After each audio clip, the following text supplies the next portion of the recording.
How are you doing, guys? Welcome back to the Distilled Truth. Now, first of all, a big thanks to everyone that's got involved in the comments. It's such a great start to the channel, and so far it's all been really positive. So keep it up. If you are new here, please do subscribe and hit that notification bell.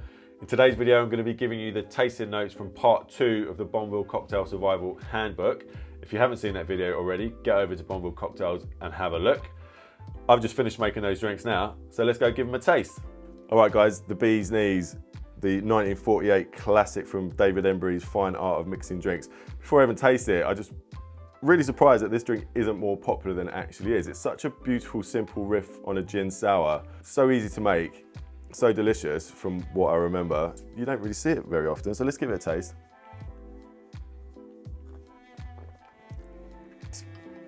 It is delicious. Everything you'd expect from a really good gin sour. The botanicals from the gin, the citrus notes from the lemon, and that honey really brings a beautiful floralness to it. Perfect summer's drink. I'm really glad I've had this little reminder coming into summer of the bee's knees, because I'm going to be making a lot more of these over this summer. Now, I did say in the Bonneville Cocktail Collection video that David Embry's original had a lemon zest as a garnish, and it also actually had a dash of fresh orange juice. So I'm going to do that now. I know I should make the drink from scratch, but just for the sake of this video, I'm gonna put 10 ml of fresh orange juice. It is chilled, so it shouldn't warm up the drink too much. And then I'm gonna give a little lemon zest spritz over the top. We'll see if that changes it at all.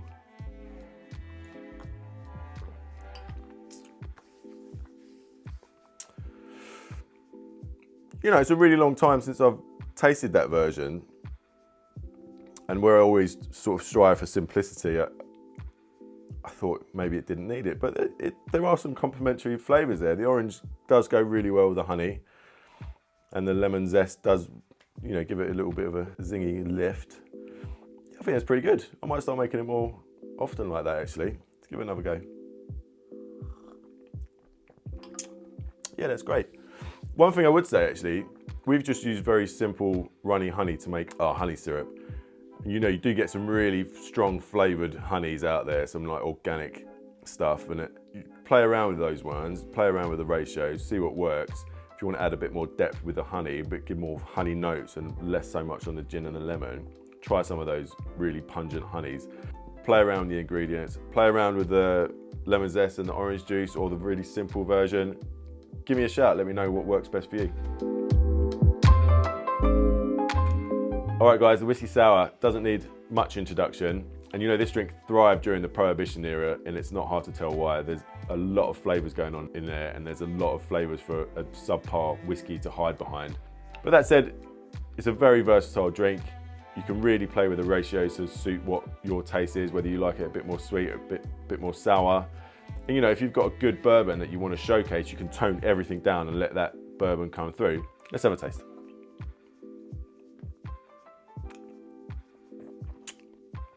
Yeah, it's a delicious drink. The egg white gives it a real silky mouthfeel. You know, a lot of people are scared of egg white. There's nothing to be afraid of. And if you really are worried about it, you can get pasteurized egg whites. You can also get this stuff called aquafaba, which is like the juice you get out of a tin of chickpeas, which if you're vegan, then you can use that for all your cocktails that require egg white. You've got a nice balance between the sugar and the lemon. The bourbon gives it a nice kick. And I've got the Angostura bitters on top, which gives it a really nice aromatic flavor. All in all, it's a great drink. I don't think you could drink these all night long. I think the egg white and the rich flavors, 2 or 3 is probably the limit. But it's a classic, you know, whiskey sour. You should know how to make it at least. One thing I will say on this drink's longevity on a night out, get rid of the egg white, chuck in some mint, you've got yourself a whiskey smash, and that is a beautiful summer cocktail that you can drink all day long. I'd highly recommend that. That is my preference, actually, over a whiskey sour. So take out the egg white, handful of mint, shake the shit out of it, whiskey smash. All right, the margarita, we might as well just dive right into this one.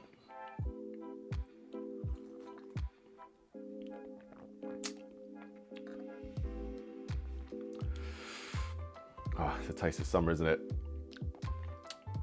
There's perfect balance here with the triple sec and the lime juice, and I've added a dash of sugar syrup just to make sure it all balances perfectly without the triple sec overpowering the drink. Especially if you use a Blanco tequila, you know, they're quite subtle flavors, so you don't want that orange to take the forefront. And you know, is there a more versatile drink? You know, you can have this on the rocks, you can have it blended. Probably made more of these over lockdown than any other drink. It's my wife's favorite drink. She likes it on the rocks with chili and coriander. They call that a picante. It's exactly the same. You just have chuck a few bits of chili in it, handful of coriander. If you want to leave out the sugar syrup that I've added to make it a bit more tart, it's totally valid. If you wanted to add a dash of agave to bring that sweetness up a little bit and add a bit more complexity, go ahead, totally fine. This drink's been around since the 1930s, based on a tequila daisy.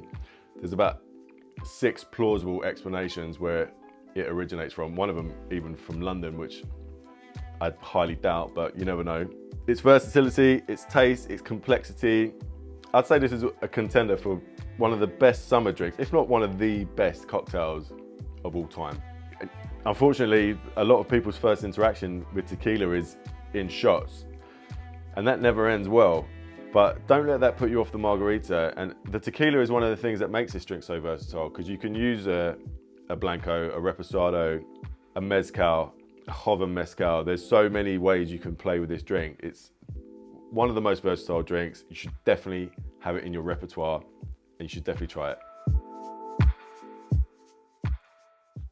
All right, guys, the Jack Rose, and let's first have a chat about its appearance. It's a beautiful, vibrant red color. It looks delicious. It is delicious. You get that immediate hit of fresh green apples from the Calvados. The grenadine gives it a really nice sort of, almost like a candy flavor. And then the lemon juice lifts it up again. Another drink that became big in the Prohibition era, and it's easy to tell why. There's a lot of powerful flavors going on there.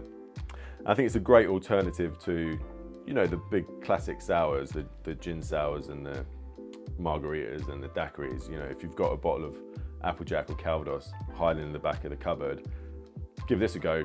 And it's just a good reason to have a bottle of grenadine lying around. You know, if you want to mix things up, change the sweeteners. We've had honey syrup today.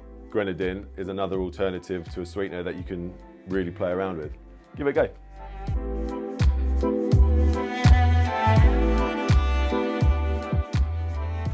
All right, guys, last up, the Army and Navy. Now, you know how much I like gin sours, and this is one of my favorites. And it's just from the start, it's got a beautiful pearlescent appearance.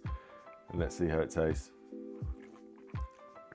Oh, I love almonds, I love gin, and that is a match made in heaven.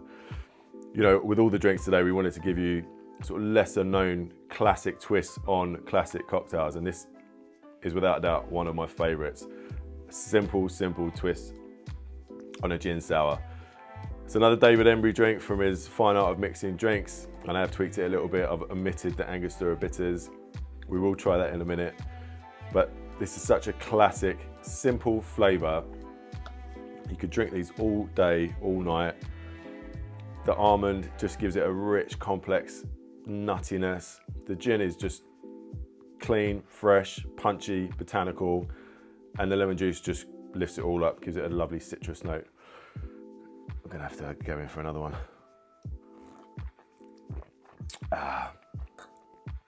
All right, let's try it with the Angostura. I'm just gonna go 1 dash to not overpower it. All right, maybe 2. I know I should be making this from scratch, but just for simplicity's sake.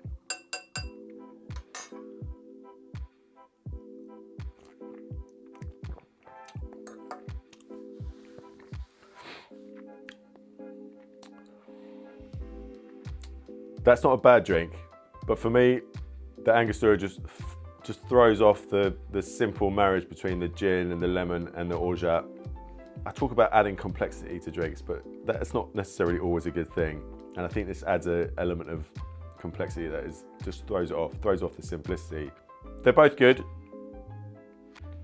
For me, leave the Angostura out. go with this simpler version.